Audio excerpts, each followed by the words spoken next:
eva manushyana karanam bandhanam moksha.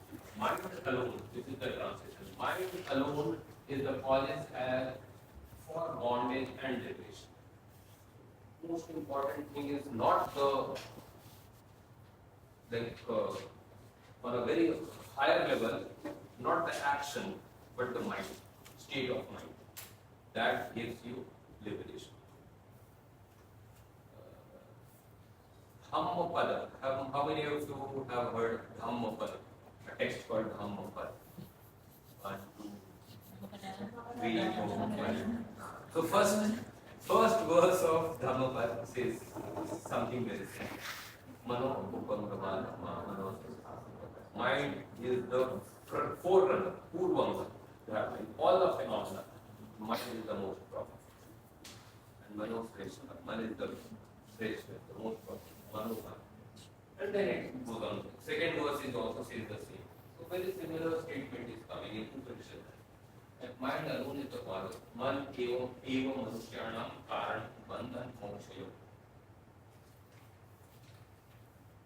So Upanishadic statements are they give lots of importance to mind and mental training. Okay. Last class we discussed this one.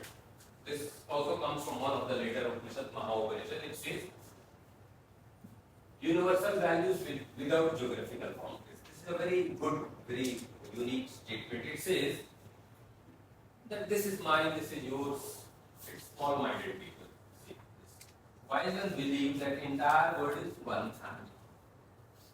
And this statement, Vasudhaiva Kutumbakam. This statement. It is very, very, popular statement nowadays. Our Prime Minister, most of the ministers, they all quote it. Vasudhaiva Kutumbakam. The entire world is one family. And this is coming from one of the ancient philosophical, Hindu, Indian philosophical tradition. Today we are going to discuss a school called Charvaka. And what Charvakas are doing. I'll just start with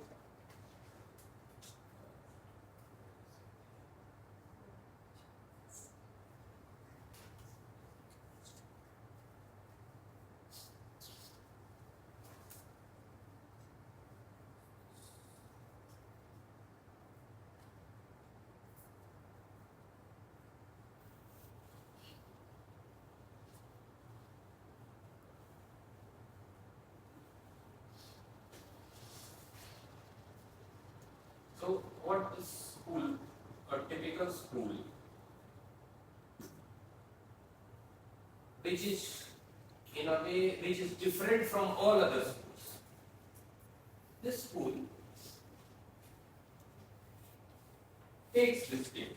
Just I am giving you one example. Vasudhaiva Kutumbakam. The entire world is family. Good, very good idea.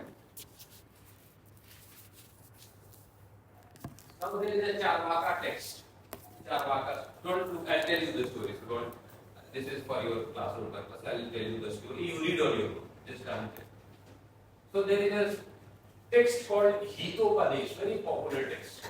It is taught when you are in Indian school. Mostly, if you are studying Sanskrit, definitely you will read this story of this text, Hitopadesh. This Hitopadesh tells you a very feeble like stories, which is for children. It tells you very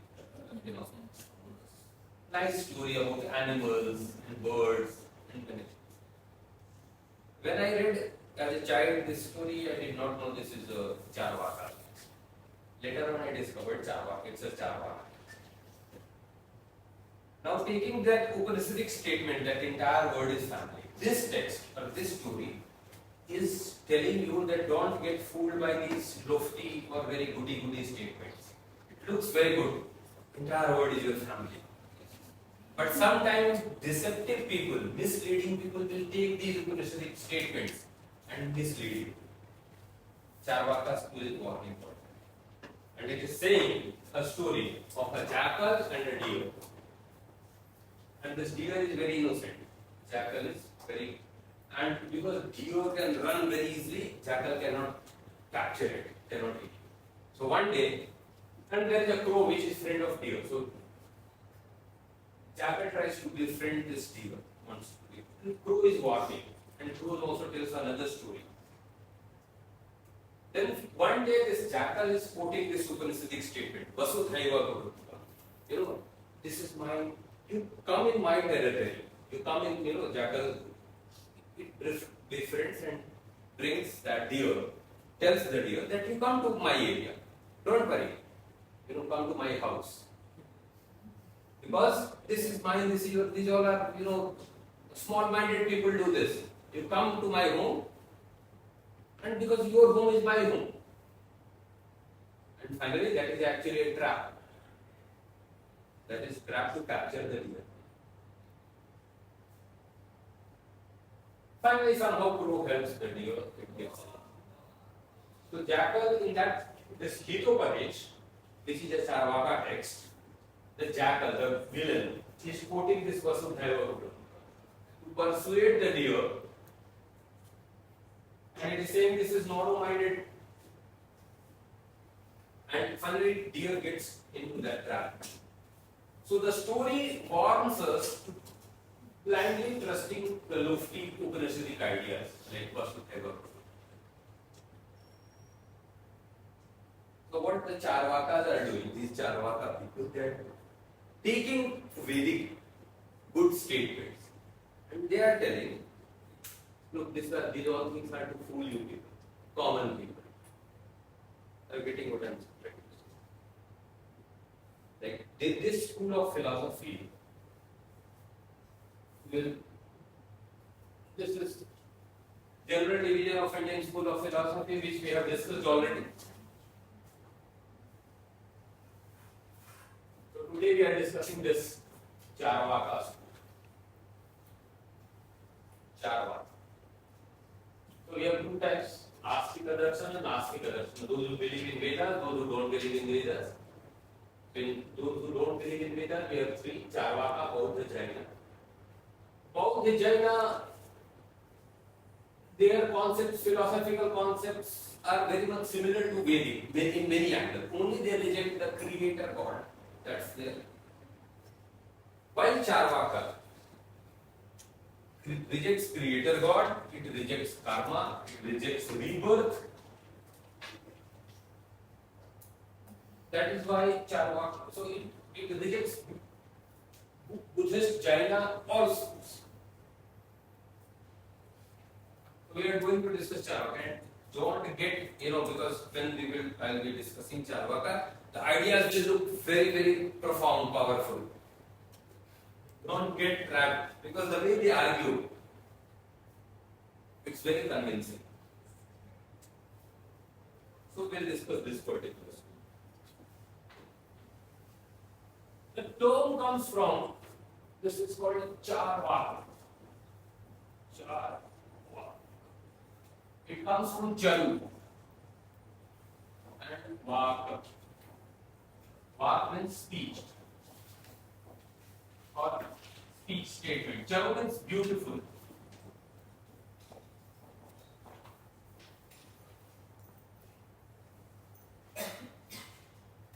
That's literal meaning. That means they say something very beautifully.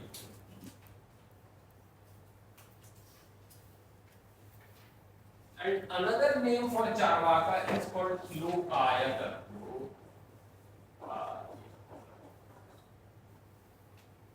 So wherever you see Charvaka or Lokayata, it means same. Lokayata or Charvaka. This is same.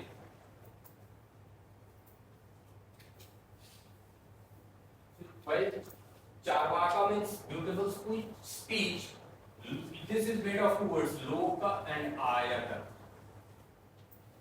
Lok means word, this word in which we live.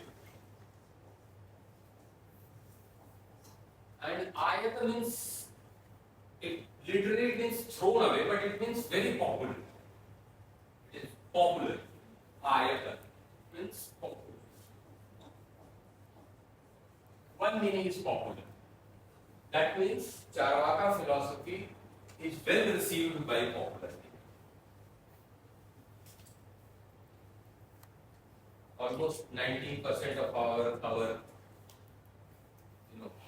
in a very deeper sense, we all are Charvakas. Very deeper sense. I'm not like generally I'm speaking. We all get carried away by and especially in India, suppose you live only once. There is a statement. You live only once. जिंदगी ना मिलेगी दोबारा ये This is Charvaka state. You live only once. Because rest of school, both Jaina and all Vedic school, they don't agree with this. They all say that you have multiple lives. In our day-to-day beliefs, in day-to-day what I perceive, especially personally, I saw my mother. She lived a very, very fast life. She passed away 1 year.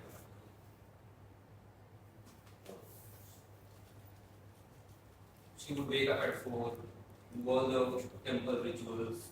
She will take bath with the cold water. Every day in the winters, the temperature is very, very severely cold. My hometown is in near the foothills of Himalayas. So in winters, the temperature is almost 1, 2 degree, even 0 degree. And she will take bath with that cold water in open, not even from well water. She drank well water. She never forgot about tap or filtered water, well water. Entire life until she was 8. And like in the last phases of her life, I saw she had dementia, Parkinson's. She was on bed for 3 years, and then for 45 days she was on ventilator. I'm talking just 1 year back. I got my grade 7 because 1 year has completed. So there is a ritual where you have to save your head. That is why you are seeing this.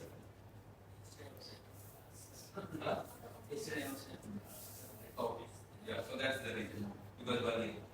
Now, she is a very, very past life. I'm not saying because she is my mother. I have not seen anybody in my entire life, somebody who has observed that kind of strict life, disciplined life.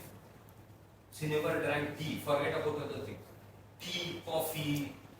She never drank. She never ate the vegetables which came from outside of India because in Indian system they are prohibited. For example, brinjal, cabbage, tomato. These all are not Indian. They don't have Indian origin. So she never ate. She never even forget about shampoo, soap. She never used. She used only herbal product. Very strict, right? Never lied. Even she has to speak on something. She won't say that. Hence, she don't want. Never lied. But in her last days, what I saw, the kind of suffering she went through. For 45 days, she was in ventilator. Ventilator means you have to. There's a blade, and it is put into your nostrils. You will go, and then heart will be out. And then finally, doctor said you have to do tracheostomy. So her throat was cut. And now from there the oxygen was up. And all I could see her body, the weight. 45 days you are not moving. She was, she had a brain stroke. Very, very painful. I could see that pain. And every day she was doing that shook my belief system. If somebody is that much biased, what kind of suffering one has to go through. What happens after life? Nobody, I've not seen whether what stays. That's not visible. But from my day-to-day experience, what I think that what is use of doing all the good deeds, living a very pious life, if the death is, or at the moment of death you have to go through suffering. Charvakas are bringing these type of statements and experience in very, very profound. Trying to say that what is use of, have you seen afterlife? And if you live in this, you live only once. And if the entire life you are not enjoying anything, like, food, lavish lifestyle. Why? Because there is what Vedas and religious scriptures will say that there is a reward.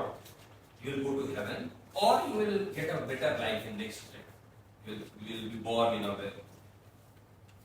Have you seen that? Anyone of us? Are you aware? Have you seen what happens after death?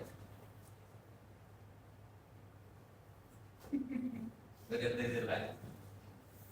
Then they are saying, why you are sacrificing all the joys? You have only one life. And you are sacrificing everything for something which is not sure. One statement which they say that it's better. They are using this statement very simply. They are saying it's better to be pigeon, a bird, rather than becoming with having expectation to become peacock. Like what Vedic scripture will say. Okay, this time you are poor. Observe everything. Don't enjoy, don't do any, don't tell lie, don't quote others well, don't. Next life you will become a peacock, or you will be, this life you are pigeon, next life you will become peacock. Something like that. They are saying that, what works in this life, that is finally, wise to follow. Don't have some next life expectation, because nobody has seen that. So why to sacrifice your enjoyments for something which is not evident, which is not there visibly? It's only belief system, whether God exists or not, whether heaven exists or not, whether afterlife exists or not. It's just belief system. Somebody has told you that there is afterlife. You never see your afterlife. So then why to sacrifice all this pleasures of this life? That is why their statements are very wide pervading. Very in word, they are the most of our scientists, modern day scientists, if we categorize them, this is not me saying, Dalai Lama used to say, most of our scientists, the Nobel laureates, they all fall in that Charvaka. Because they don't believe in karma, they don't believe in afterlife. So in present day population of entire world, almost I would say, even though I may feel that I am a Hindu or whatever, but in my day-to-day experience, I am a Charvaka. Not in that sense, but what is my personal experience, I would say, in day-to-day life. People are in a way Charvaka. Because we don't see what the Upanishads, what Buddhist philosophy, Jain philosophy, the rest of philosophy, we don't perceive that directly. And what we perceive directly, that's what we believe. So, and the statements are very beautiful and very convincing.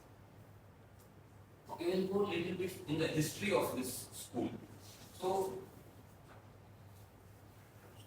this school of philosophy was persecuted. Persecuted means rest all 8 schools. We have 9 schools. In Indian philosophy, we have 9 schools. I hope you have memorized them. If you have not memorized them, try to memorize that. Sankhya, Yoga, Nyaya, Vaisheshik, Mimamsa, Vedanta. 6 orthodox, 3 heterodox, Charvaka, Bauddha, 9. Rest 8, they all group together and they attack Charvaka. So we don't have a single independent text what Charvaka wrote. But how we get to know about Charvaka is from Buddhist sources, Hindu sources. So there are some references from where we are getting what Charvaka said. So there are many Buddhist philosophers, Buddhist texts. I'll show you. Buddhist texts, when they are arguing, for example, Pramanavartika Authority, when he discusses about life after death, because already Charvaka wrote a very profound argument against rebirth. Charvaka people developed very sophisticated philosophy to dismantle, to argue against that there is a rebirth. They say, if body dies, things are gone. They say that the way, for example, if you mix two colors like yellow and blue, so green color will appear. Or they give this example of in India they eat betel nut, pan. So when you put a green leaf and put lime on that, and there is another herb powder on that. Nothing is red, but when you chew it, your mouth will become red. So they say that it's a byproduct. Similarly, when the body is there and brain is there and these things are there intact, the consciousness, the mind is a byproduct. And when that body is gone, that soul is gone. So there is no independent soul as such. It's a byproduct of this body. So if the soul is not there, life after death is not there. So Buddhist text, when they are arguing against Charvaka, they are bringing Charvaka statements. So what Charvaka said, those are coming from, like present day what we know about Charvaka is from the Buddhist sources or Hindu sources, such as there is a text called Sarva Darshan Sangram. It was written by Vidyaranya.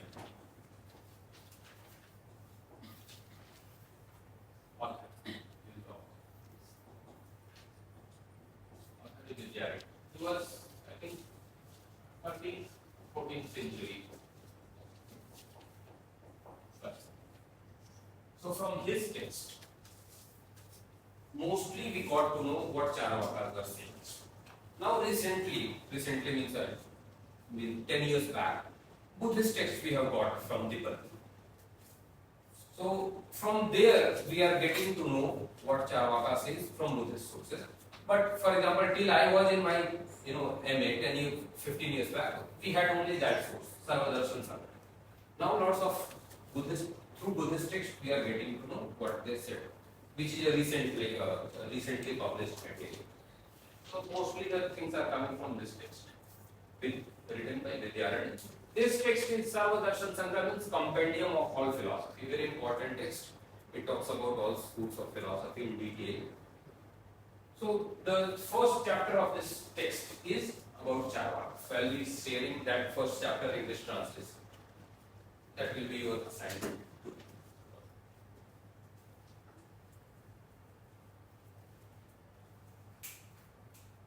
Founder of this philosophy, founder of Charvaka is, as we already discussed, who is the founder? We discussed this in previous class. Who founded Charvaka philosophy? Yeah, you can refer to the notebook, no worries. Makhani Goswami is one, but no, it's not the he founder of Ajivika. But I am asking Charvaka, who wrote the text? There in first class we discussed that. Brihaspati.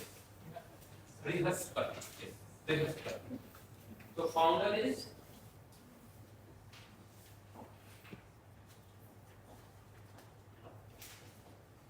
now interestingly, this Brihaspati, maybe he is a historical person, but till now we don't have any evidence that this person was a historical. He is believed to be the teacher or guru of Devas. Deva means divinities who live in heaven. So this Brihaspati is again a very revered figure in Indian context. Brihaspati is Guru of Devas, Guru of Indra, Guru of all the celestial beings. Now we don't know why this type of a very revered figure is believed to be the founder of this. We don't have any evidence. Even if you think why this like this. Brihaspati has been attributed to as a founder of this. Maybe because it is believed that Deva, that this divine entities, they live, they just enjoy the life in the swarga, in the heaven. They just enjoy. So maybe that kind of pleasure-oriented life, which Charvaka school, this school propounds, promotes. Maybe because of that reason, Brihaspati has been at. But there are some schools, there is no very direct evidence. So the Sutra, Brihaspati, he composed a text called Charvaka Sutra.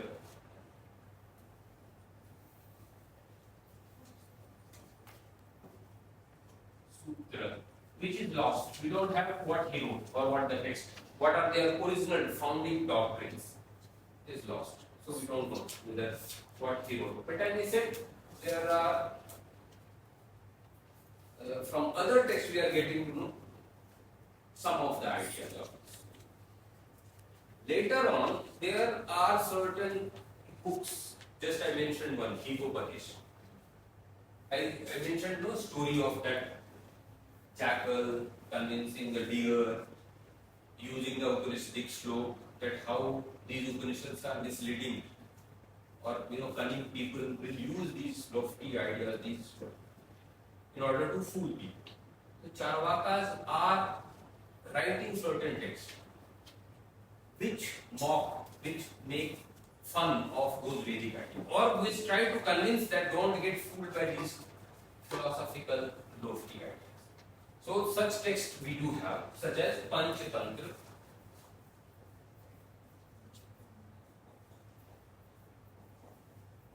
Hikopadesh,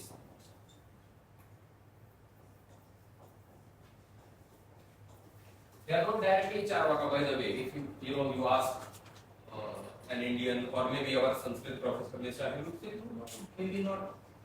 But there are evidences that these texts are of Charvaka. There is another text called Arthasastra, which is very important.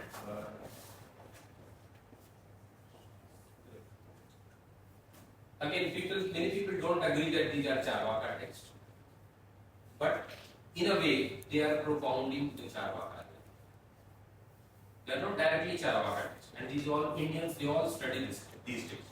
Like in university, they all in school books, these are stories. This is very important text. They all are in Sanskrit, but indirectly they are. There is also one text called Kama Sutra,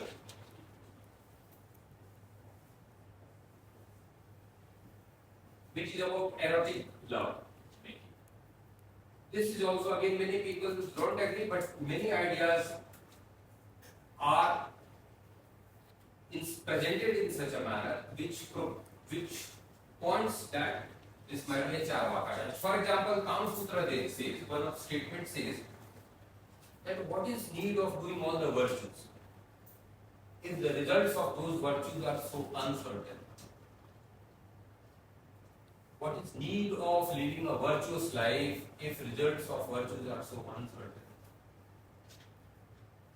The Kama Sutra makes this statement, which in a way it's a Charvaka statement that why to live a virtuous life? Better enjoy the life, better have all the pleasures of the life. Because the results of virtues, living virtuous, renouncing good food, renouncing not very certain that what will happen after. So these are some of the texts which are indirectly Charvaka texts, which are still existing and popular. And recently people have discovered one text called Viplav Simha.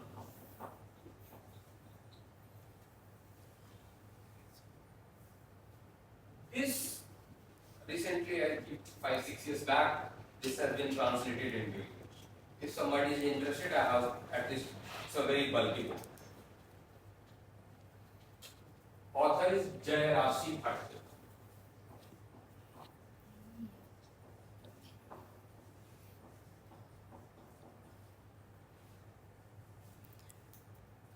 This brings not directly, the text is not saying that it's a Charvaka, but the way its arguments are there, it's, scholars, the person who has edited this book or translated the book, he taught me some text.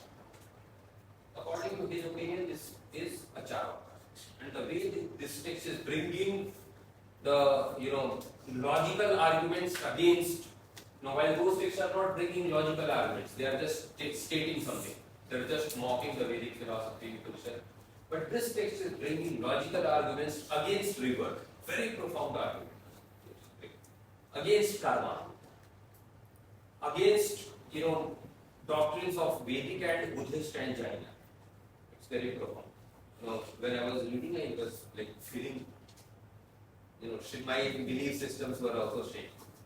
But if somebody, this is a tough text. Even in English translation, unless you are trained in philosophy, it won't make sense in English translation. But if somebody is interested, I can share. This very profound text and a recent discovery, because you won't find this on till now. If you search about Charvaka, you won't find mention of this, in popular writings. Recent discovery, but very profound text and very heavy text also. This much.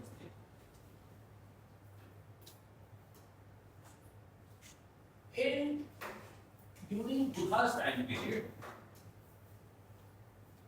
there is a philosopher. If you read one of the sutra called Samanya Phal Sutra in Pali. The text for that particular Pali Sutra talks about 6 contemporary teachers of Buddha. In addition to Buddha, there were 5 more teachers, which were equally popular like Buddha. So one of them was called Ajit Kesh Kambali.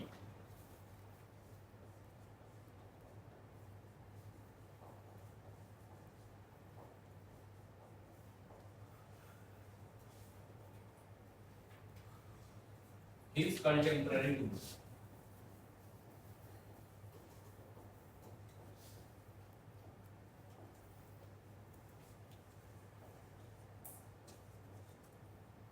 So maybe 2,500 years back, he existed in the same area. His name is Ajit, very interesting name. Ajit means nobody can defeat the person. Ajit can't be defeated. Maybe his argument was such profound that not easily defeatable, invincible, invincible. Ajit Kesh Kambali. He wore a gown made of human hair. Kesh Kambali. Kambali means blanket. Kesh means hair. So made of human hair. We don't know much about this person. Whatever we know about this person through this Buddhist sutra, that he's propound, the way he is discussing. Again, this is what Buddhist texts are saying. We don't have what he said. We don't have those texts.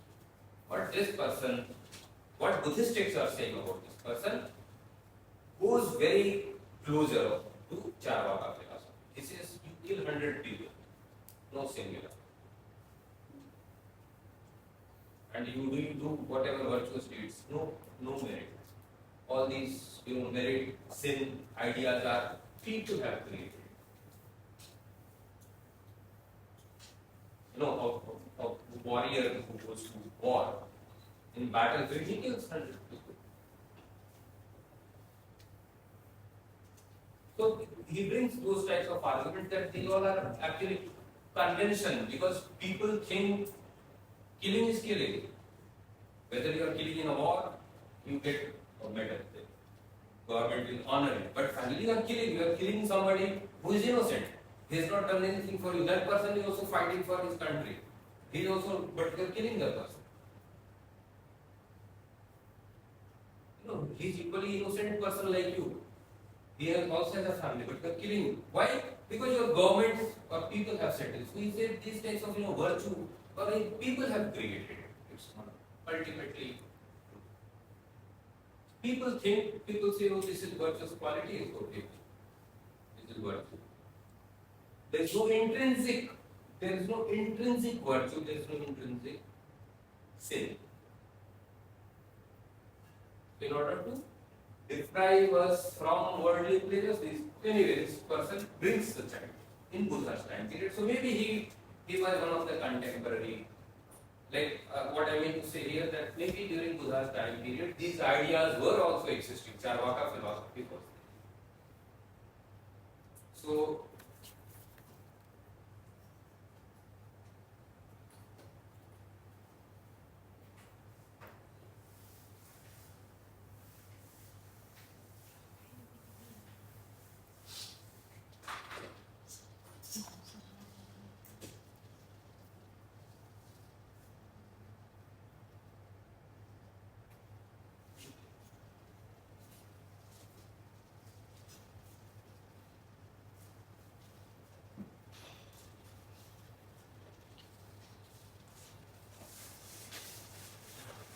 while other schools of philosophy, they all believe, what are the foundations of any philosophical school? I said 3 foundations. Any philosophical should have its 3 things. What are those 3 things? Huh? You should, you are a student of philosophy. And no, 3 things. A philosophical school should have 3 things. 3 standpoints. The philosophical school should explain at least 3 things. What are 3 things? It should have its metaphysics, epistemology, and ethics. For all philosophical schools, you need to know this. So metaphysics, epistemology. What is epistemology, sister? What is epistemology? Is it the nature of knowledge? What is it? Knowledge.